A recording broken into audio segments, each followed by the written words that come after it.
Hi Gemini! Unang buwan ng taon, January 2025. Ito na po, ang inyong reading. Kuha lang tayo ng ilang messages para sa inyo. Will be straightforward. Hopefully, guidance para sa mga Gemini ngayong unang buwan ng taon. Message.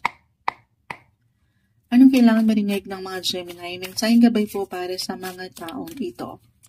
Guidance po. Gemini, January 2025. Okay, kahit natin to into 3.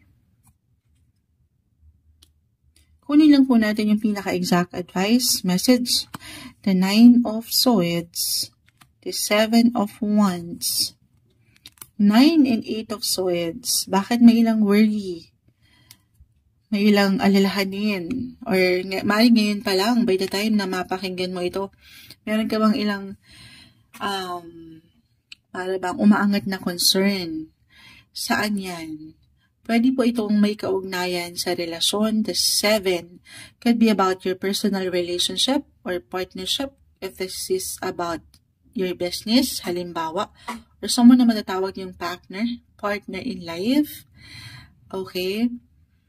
Meron ako nakikitang ayan, diretsahan si Moonchild, unang buwan ng taon. Maring may ilang challenge. Pero meron naman dito ang nanlalaban. Ayaw isuko ang bataan. Charot. Hindi. Gustong ilaban na ang ganda. Gemini, if ever mag-apply ito, tulungan ang sarili na mapaangat sa'yo yung willingness. Okay?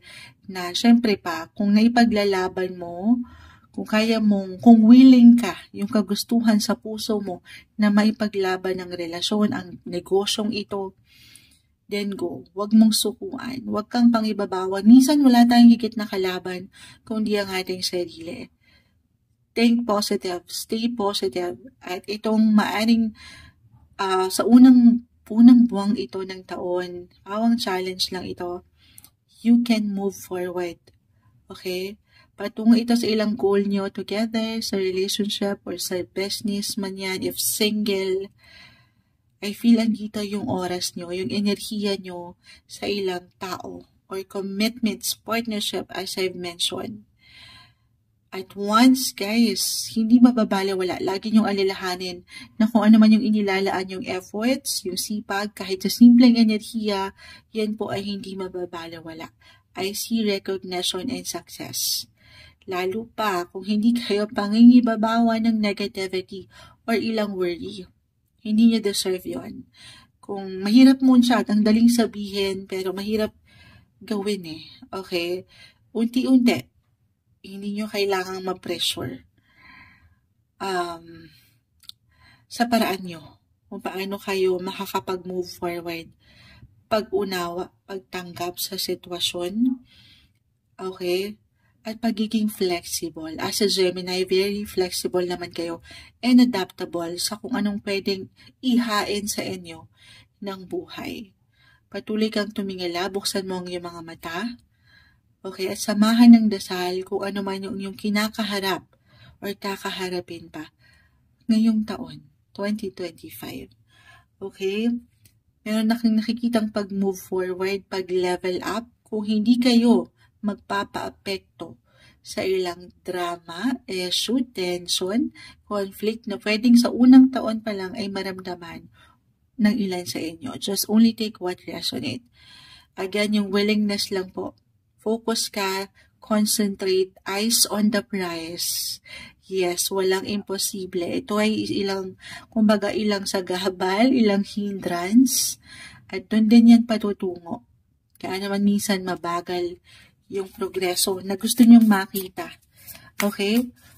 Huwag nyong sukuan ang inyong pangarap sa relasyon man or partnership area. Sige po. Kahit tayo, may umangat na. Talent at clarity. Pangatin nyo ang inyong mga talento, creativity, yung inyong mga passion, maging ano pa man yan, i-showcase nyo na yan sa showtime. Hindi.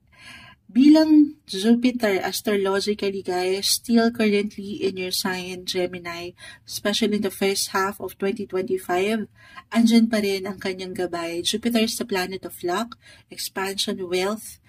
This is not the, guys, once every 12 years lang ito magta-transit sa isang sign. Take advantage po itong planetary transit ni Jupiter sa inyong sign. Hindi ito yung time para magtago kayo sa inyong mga comfort zone. Hindi ito yung pagkakataon para pagdudahan nyo yung inyong mga talento. Okay? Paangatin ang inyong mga boses, ang inyong mga kakayanan, at yan po ay hindi mababalewala. Mapapakinggan kayo, mapupuna kayo. Clarity. Maging klaro kayo sa inyong intensyon, hangarin, sa gusto niyo pang marating, at yun ay hindi imposible na inyong maisakatuparan. Unang buwan pa lang ng taon, ito yung umaangat para sa inyo, Gemini.